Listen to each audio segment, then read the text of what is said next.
اما بعد فاعوذ باللہ من الشیطان الرجیم بسم اللہ الرحمن الرحیم انما یرید اللہ لیذہب عنکم الرجس اہل البیت ویطہرکم تطہیرا۔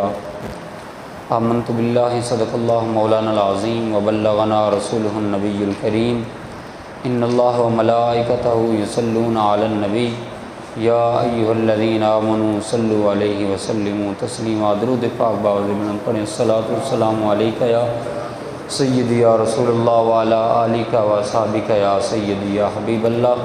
الصلاۃ والسلام علیک یا سیدی یا نبی اللہ وعلی آلک واصحابک یا سیدی یا نور اللہ۔ اللہ رب العالمین کا کروڑا فضل و احسان جس کی توفیق خاص سے اس کے دربار میں حاضر ہیں۔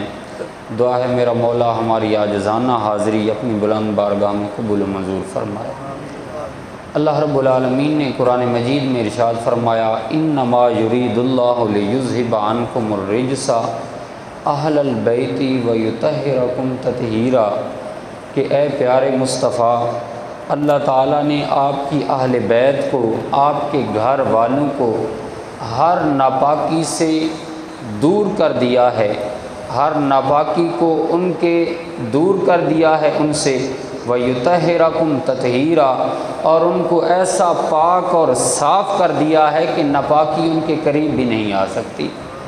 اس آیہ مبارکہ کے اندر اللہ تعالیٰ نے لفظ رجس کا استعمال فرمایا ہے۔ شریعت کے اندر دو قسم کے داغ ہوتے ہیں، ایک داغ ہوتا ہے نجس کا اور ایک داغ ہوتا ہے رجس کا۔ جو نجس ہوتا ہے وہ ناپاک ہوتا ہے، جو رجس ہوتا ہے وہ پاک ہوتا ہے۔ مثال کے طور پہ اس کپڑے پہ اگر کوئی ناپاکی لگ جائے، کوئی ناپاک چیز لگ جائے، اگر اس کو 3 مرتبہ پانی کے ساتھ دھو دیا جائے، ہر مرتبہ نچوڑا جائے، تو وہ ناپاکی جیسے ہی کپڑے سے ختم ہو جائے گی تو اس وقت کپڑا پاک ہوگا۔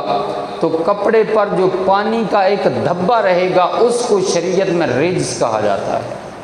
پہلے کپڑا ناپاک تھا، اس کو ہم نجس کہیں گے، لیکن پھر پانی کی وجہ سے کپڑا پاک ہو گیا، پانی نے اسے پاک کر دیا۔ اب کپڑا حقیقت میں پاک ہے لیکن اس کے اوپر ابھی پانی کے نشان موجود ہیں، پانی کا دھبا موجود ہے، اسے شریعت میں رجس کہا جاتا ہے۔ آواز خداوندی آتی انما یرید اللہ لیذہب عنکم الرجس، اے پیارے مصطفیٰ ناپاکی تو دور کی بات ہے، تیری اہل بیت کے قریب ہم رجس کا دھبا بھی نہیں آنے دیں گے، تیری اہل بیت کو ہم نے رجس سے بھی دور رکھا ہے۔ اب یہاں کوئی سوال کر سکتا ہے کہ آپ نے کیسے کہہ دیا کہ محبوب کی آل پر صرف رجس آ سکتا ہے، نجس نہیں آ سکتا؟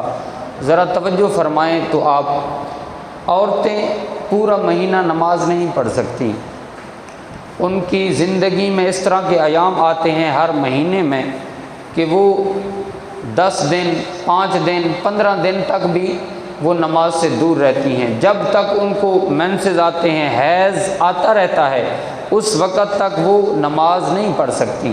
لیکن چلتے ہیں بارگاہ مصطفیٰ کے اندر، میرے مصطفیٰ کی شہزادی خاتون جنت حضرت فاطمہ الزہرا سلام اللہ علیہا، امام حسن کی ظہر کے وقت ولادت ہوتی ہے، عصر کی نماز کا وقت ہوتا ہے، فاطمہ الزہرا وضو کرتی ہے، مصلی بچھاتی ہے، نماز کی نیت باندھ لیتی ہے۔ ہم نے کہا مولا عورتیں جب بچہ پیدا کرتی ہیں تو جب تک نفاس کا خون جاری رہتا ہے، جس کی مدت 40 دن تک بھی جا سکتی ہے، وہ نماز کے قریب نہیں جا سکتی۔ لیکن وجہ کیا ہے؟ فاطمہ الزہرا ظہر کے وقت امام حسن کی پیدائش کرتی ہیں اور عصر کی نماز کا وقت ہوتا ہے، ظہر کے بعد، ظہر پڑھنے کے بعد ولادت حسن ہوتی ہے، عصر کا وقت ہوتا ہے، فاطمہ الزہرا عصر کی نماز پڑھنے لگ جاتی ہیں۔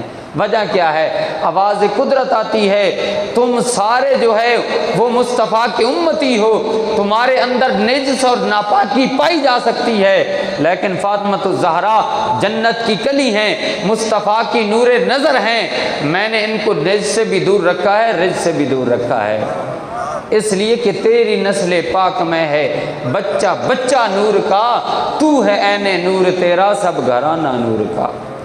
اللہ رب العالمین نے اہل بیت مصطفیٰ کو میرے مصطفیٰ کے گھرانے کو اتنا عظیم بنایا ہے کہ باقی عورتوں کو خون آتا ہے، فاطمۃ الزہرا کو خون بھی نہیں آتا بلکہ اس کی جگہ سے نور نکلتا ہے۔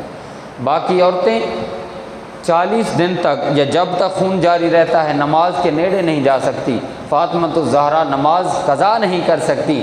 اس لیے فرمایا جہان کے اندر مصطفیٰ جیسا کوئی بندہ موجود نہیں ہے، مصطفیٰ کے خاندان جیسا کوئی خاندان موجود نہیں ہے۔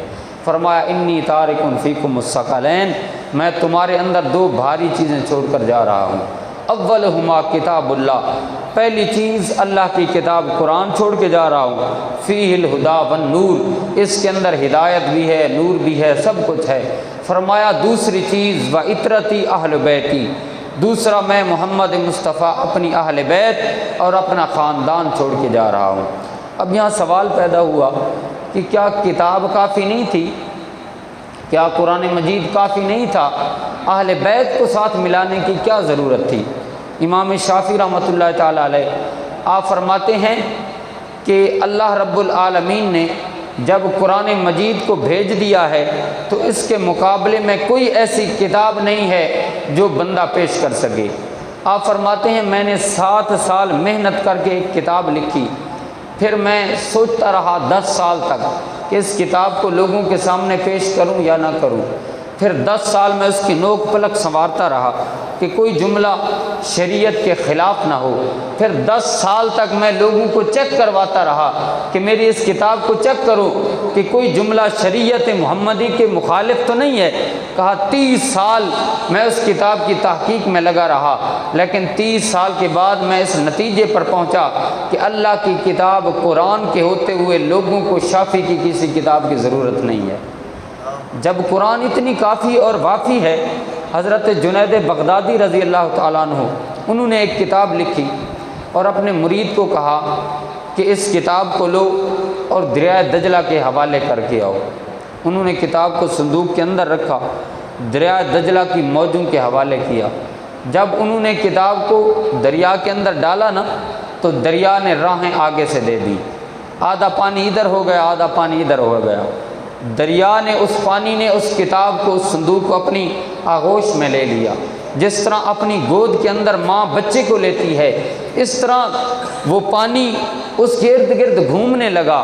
اس مرید نے جب یہ منظر دیکھا نا تو واپس آ کر شیخ سے کہنے لگا کہ حضور اگر میری آنکھیں یہ منظر نہ دیکھتی تو میں کبھی سوال نہ کرتا، مجھے بتایا جائے اس کتاب کے اندر ایسا کیا تھا جس کے لیے پانی نے بھی راہیں چھوڑ دی، پانی نے اپنی آغوش میں لے لیا۔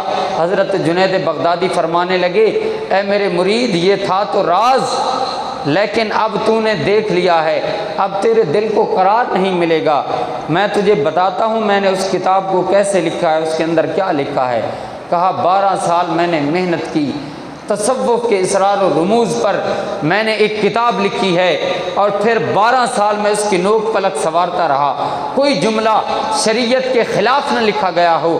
پھر 12 سال میں سوچتا رہا یہ کتاب لوگوں تک پہنچنی چاہیے کہ نہیں پہنچنی چاہیے۔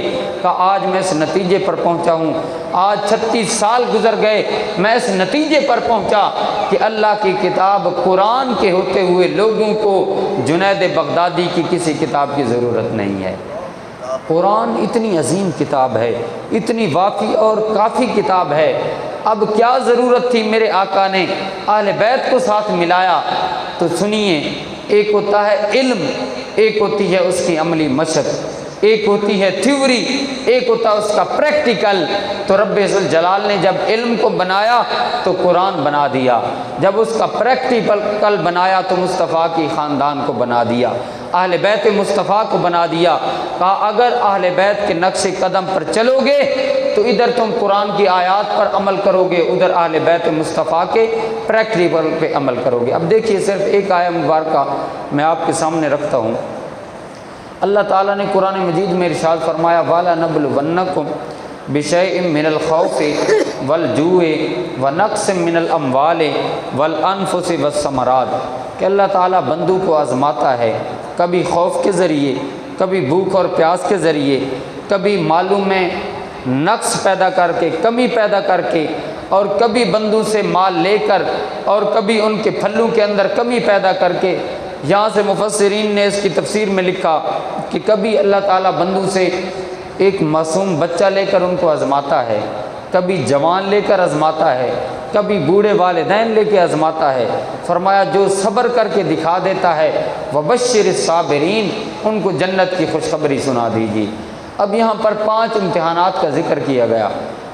دنیا میں لوگوں پر امتحانات آئے، کسی سے اللہ تعالیٰ نے بھوک کا امتحان لیا، کسی سے پیاس کا امتحان لیا، کسی سے بچے لے کر امتحان لیا، کسی سے جوان لے کر امتحان لیا، کسی سے بوڑھے والدین لے کر امتحان لیا، لیکن کربلا کا امتحان بڑا انوکھا امتحان تھا۔ بھوک کا امتحان بھی یہاں پر تھا، پیاس کا امتحان بھی یہاں پر تھا۔ معصوم علی اصغر بھی یہیں پہ کٹ رہا ہے، جوان علی اکبر کی جوانی بھی یہیں پہ لٹائی جا رہی ہے، علی اصغر کے اپنا اون محمد بھی یہیں پہ کٹائے جا رہے ہیں، عباس کے بازو بھی یہیں پہ کٹائے جا رہے ہیں۔ ایک ہی کمرہ امتحان کے اندر سارے امتحان لیے جا رہے ہیں، اور حسین سے کہا جا رہا ہے اے حسین، دنیا کا قاعدہ اور قانون ہے، اگر پیپر کے اندر امتحان کے اندر 33 نمبر آ جائیں تو بچہ پاس ہو جاتا ہے، لیکن اے حسین تو نے 33 نمبر نہیں لینے، نمبر بھی پورے 100 لینے پڑیں گے۔ لیکن حسین ابن علی کا کردار میدان کربلا کے اندر دیکھیے، حسین پہ بھوک کا امتحان آیا، حسین نے صبر کر کے دکھایا، پیاس کا امتحان آیا، حسین نے صبر کر کے دکھایا۔ علی اصغر کی اگر جان کی باری آتی ہے حسین لٹا دیتے ہیں، صبر کر کے دکھا دیتے ہیں۔ جوان علی اکبر کے جوانی لٹانے کی باری آتی ہے، حسین صبر کر کے دکھا دیتے ہیں۔ یہ سارے لٹا کے حسین سر سجدے میں رکھ دیتے ہیں، اور کیا آواز ہوتی ہے، اللہم رضن بقضائک وصبرن علی بلائک تسلیما لامرک سبحان ربی الاعلی سبحان ربی الاعلی سبحان ربی الاعلی۔ مولا میں نے جوان علی اکبر دیا، حسین تیری رضا پہ راضی ہے، معصوم علی اصغر دیا، حسین تیری رضا پہ راضی ہے، اون محمد کٹا دیے، حسین تیری رضا پہ راضی ہے۔ مولا تو بھی بتا تو حسین پہ راضی ہوا ہے کہ نہیں ہوا؟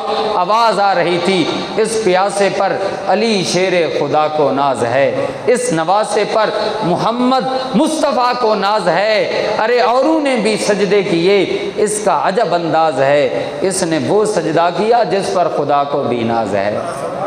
حسین ابن علی نے سر سجدے میں کٹا دیا۔ حضور علیہ الصلوۃ والسلام، حج کا موسم ہے، ایک بندہ سواری سے گردا ہے، اس کی گردن ٹوٹ جاتی ہے، شہید ہو جاتا ہے۔ حضور نے فرمایا اس کو اور کوئی کفن نہ دیا جائے، احرام کی چادروں کے اندر اس کو لپیٹ کر قبر کے اندر دفن کر دیا جائے، اور فرمایا ملبیان، کل قیامت کا دن ہوگا، یہ سر سجدے سے اٹھائے گا تو لبیک لبیک اللہم لبیک کہتا ہوا سجدے سے اٹھے گا۔ صحابہ نے کہا یا رسول اللہ کیوں؟ کہا اس لیے کہ جو بندہ جس حالت میں مرتا ہے کل قیامت کے دن اسی حالت میں قبر سے اٹھایا جائے گا۔ تو سن لو، حسین کا سر دست قاتل نے اس وقت کاٹا تھا جب حسین کا سر سجدے میں تھا، تو گویا آج بھی حسین سجدے کے اندر ہے، قیامت تک حسین کا سر سجدے کے اندر ہے، اور حسین جب سجدے سے اٹھے گا اس وقت بھی سبحان ربی اعلیٰ کی صدائیں بلند کر رہا ہوگا۔ جب زندگی ثابت ہے حسین ابن علی کی تو موت نہ مانیں گے ہم مدینے کے نبی کی۔ دعا ہے اللہ تعالی ہمیں سیرت امام حسین سمجھ کر مقاصد امام حسین پر عمل کی توفیق نصیب فرمائے۔ وآخر دعوانا ان الحمد للہ رب العالمین۔